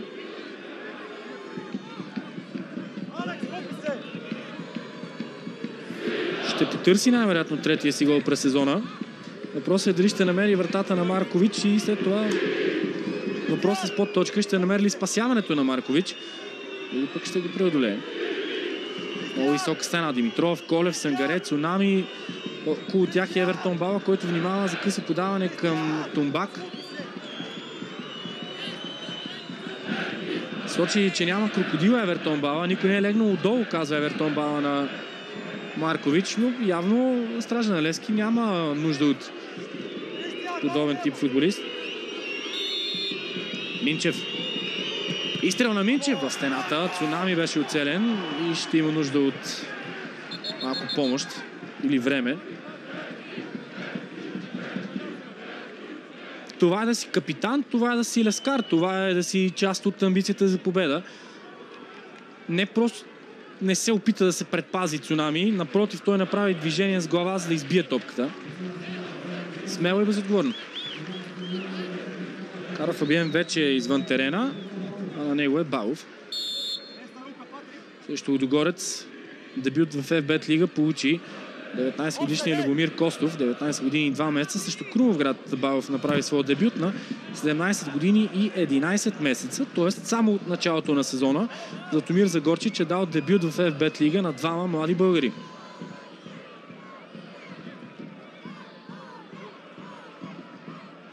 Ето пък нещо, което разсъждавахме като опция за Левски преди колко минути минаха? 10-15, може би дори и повече. Джават Ел Джемили ще замени Мустафа Сангаре. Съвършено логично. Няма авантаж, нарушението е отсъдено. И жълт картон. Преди малко извърши тактическо нарушение Кристиан Димитров. Призна си, но може би още тогава влезе в поразделението на Гидженов. А и тук беше доста груб.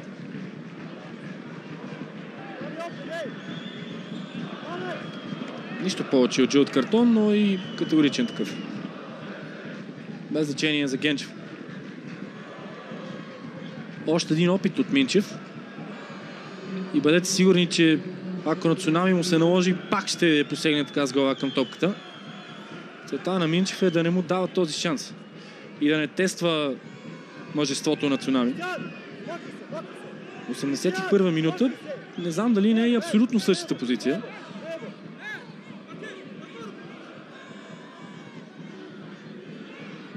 Най-малкото приблизително Минчев има шанс за поправка.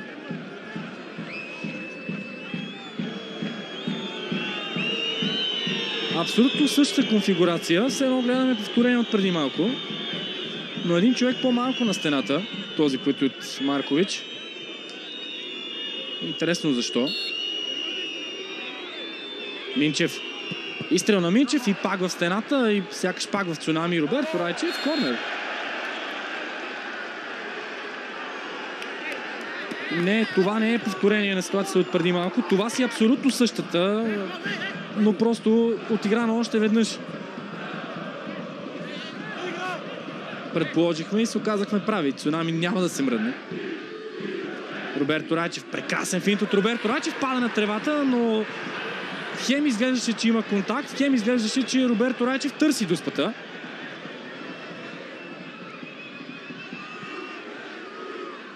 Много интересно. Много интересно, защото поне в реално време на мен ми стори, че ситуацията е по средата на търсенето, но и посягането. Започва ли да пада предварително Роберто Райчев или Патрик Габриел Галчев го спъва? Топката е далеч. Да кажем, че трудно Станимир Тренчев ще окачестви това като явна и очевидна грешка. Защото тази ситуация изглежда спорна, а когато ситуацията е спорна, поне на теория, ВАР не трябва да се намесва. Но сме виждали теорията и практиката да се разминават. Няма да се намесва ВАР.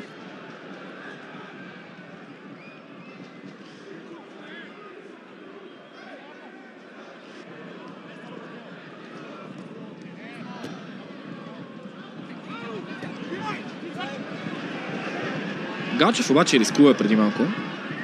Риск се оказа абсолютно оправдан, защото до дуспа се стигна. Нарушение от Мартин Георгиев срещу Александър Колев и след това реагира по начин, по който по-педантични съдии ще го накажат с картон.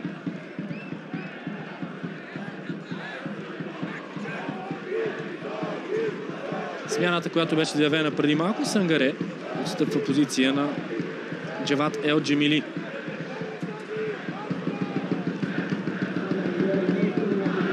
Славия взе само точка от последните 3 отбора в класирането, защото играе с трите, но пък победи силни състави като ЦСКА и Спартак Варна и днес Славия за пореден път показва, че отбор, който дори да изглежда в тежка ситуация, е способен на добър матч срещу Левски. Живко Миланов е традиционно енергичен и амбициран край страничната линия.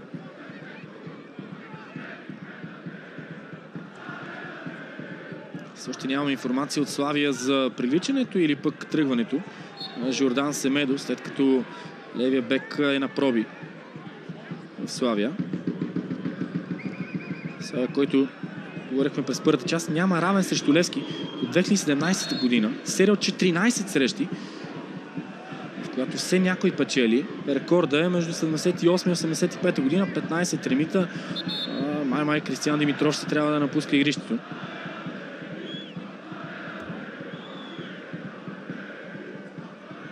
Споменавайки равенства, само веднъж Славия и Левски са играли в Деня на независимостта, днешния 22 септември, преди 29 години.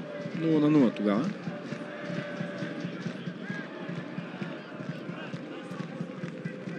Още малко история от това съперничество. Рекордьор по голове е най-голямата легенда в историята на Левски, Георги Аспарухов Гунди, с 11 попадения.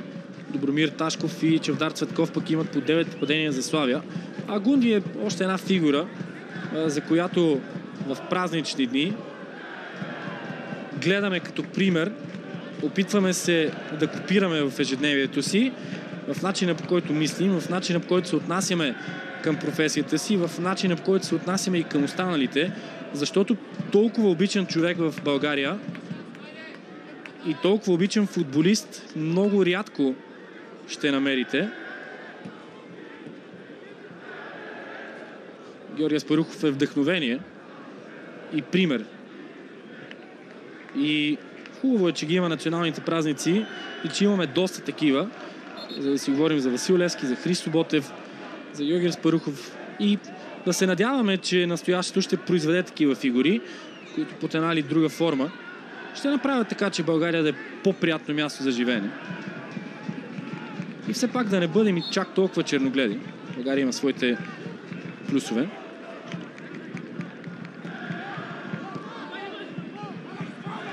Да поработим обаче върху минусите.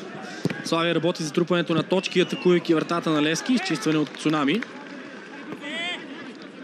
Поне докато Кристиан Димитров се върне на игрището, Цунами като централен бранител. Центриране, което е опасно, опада футболист на Славия на тревата. Белите отново искат дуспа. Гидженов отново казва, че няма да даде такава.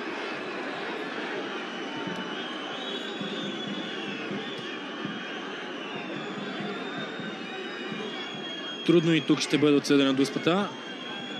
Но пак Патрик Габриел Галчев е част от ситуацията. Не виждаме цялото единоборство, за да бъдем категорични, но Може би задържането, ако го е имало, беше двустранно.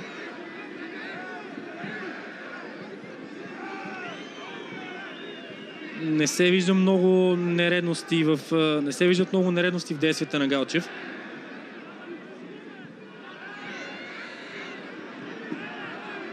Минутата е 88. Левски крачи, а след малко може и да полети към трета поредна победа срещу Славия. Тим са само една чиста мрежа от началото на сезона, но пък дошла срещу ЦСКА.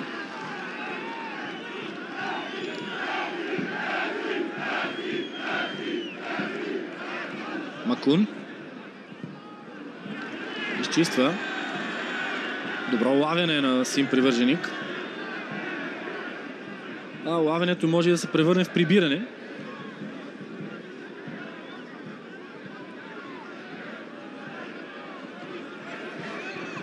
Няма да се върне тази топка към подавачите, по всичко личи.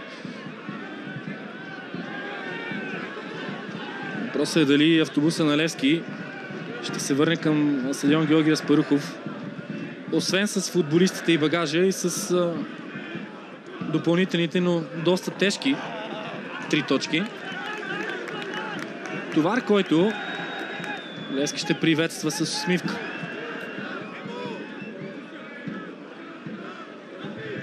Товар, който Левски се опитва да постигне от една страна в поредни кръгове, но и от друга страна за 7-ми път от началото на сезона в 9 двубоя. Единствено, когато пътува на североизток, Левски не печели точки, дали в Разград, дали във Варна.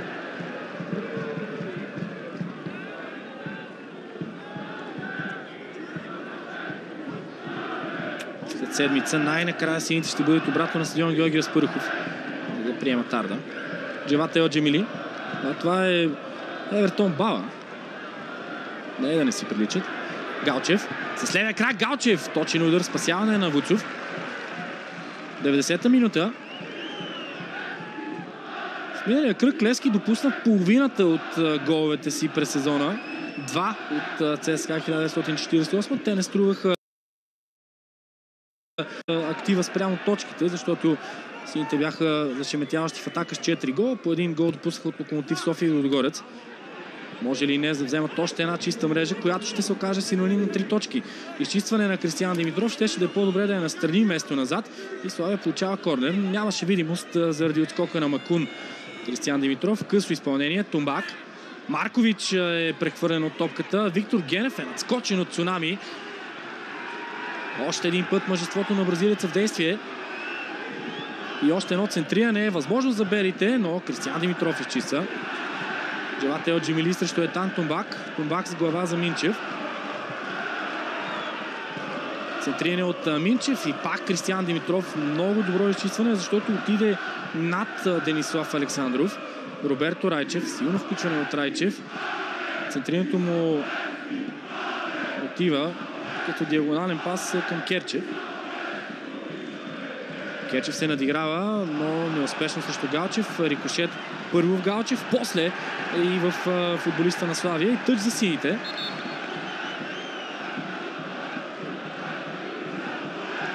Патрик Мислович ще направи полузащитата на Левски поне теоретично малко по-стабилна, защото ще замени Евертон Бала.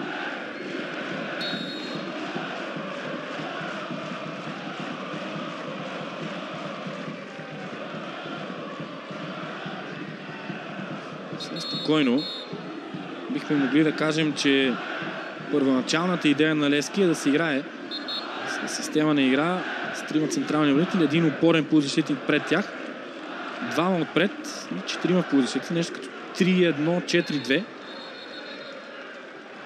Това варира обаче в хода на двубоя, защото Левски вече не е с 2 нападатели. Имаше сходни като качества офанзивни полузащитници като Джеват Елджемили и Евертон Бала на терена. И сега на игрището се появява Патрик Мислович, който поне теоретично трябва да направи Левски отбор, който да воде топката по-дълго. Патрик Мислович е повече подавач, докато Евертон Бала е повече дрибльор. И веднага топка към Мислович. Той за Елджимири, включена от Тамайкон. Много добра скорост за 93-та минута. Левски също иска дуспа. Гидженов пак показва, че няма да дава такава.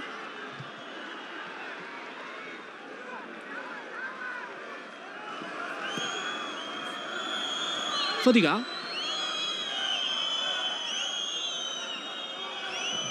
Половината от минимално отбавените 5 минути изтекаха. Левски получава корнер.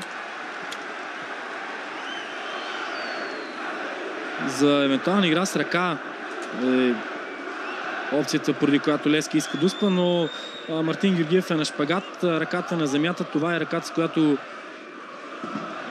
разбираемо той да докосне топката. Много често се случват подобни моменти, много рядко се отсъждат като дуспи. Късо изпълнение от Левски или центриране. Фадига за Майкон. Още един корнер. Чудесна новина за Станислав Генчев.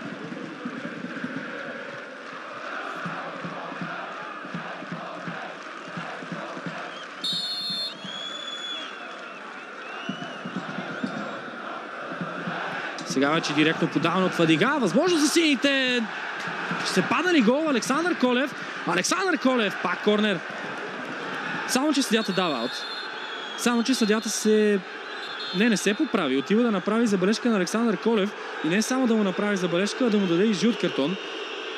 Поне на мен това ми изглеждаше като корнер. Много нестандартна ситуация. Да, със сигурност това беше го удар.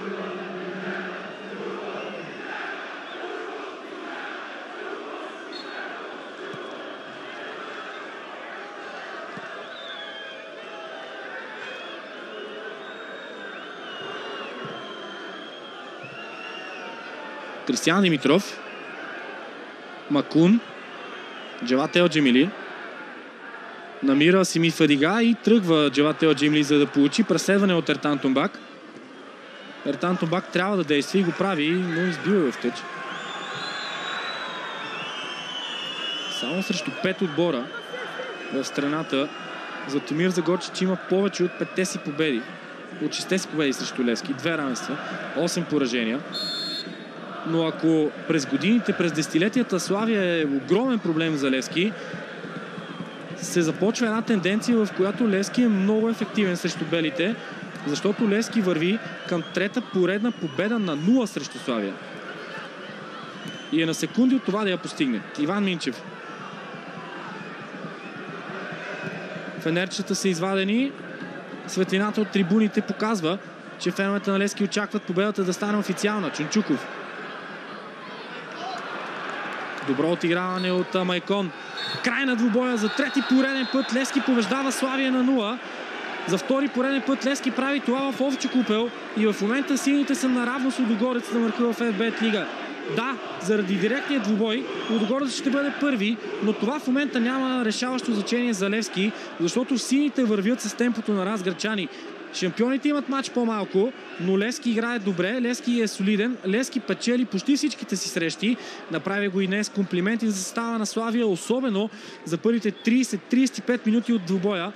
Среща, в която и двата тима имат своите позитиви, но най-големият позитив е за Левски, защото той ще добави 3 точки към класирането в ФБ Лига. Така ние се разделяме за момента от Овча купел. След малко Павлет Рашкова ще разговаря с двамата старши треньори, а до тогава останете с коментарното ни студио, където ще ви приветстват Ясен Дианов и Валерия Видева, така че до скоро.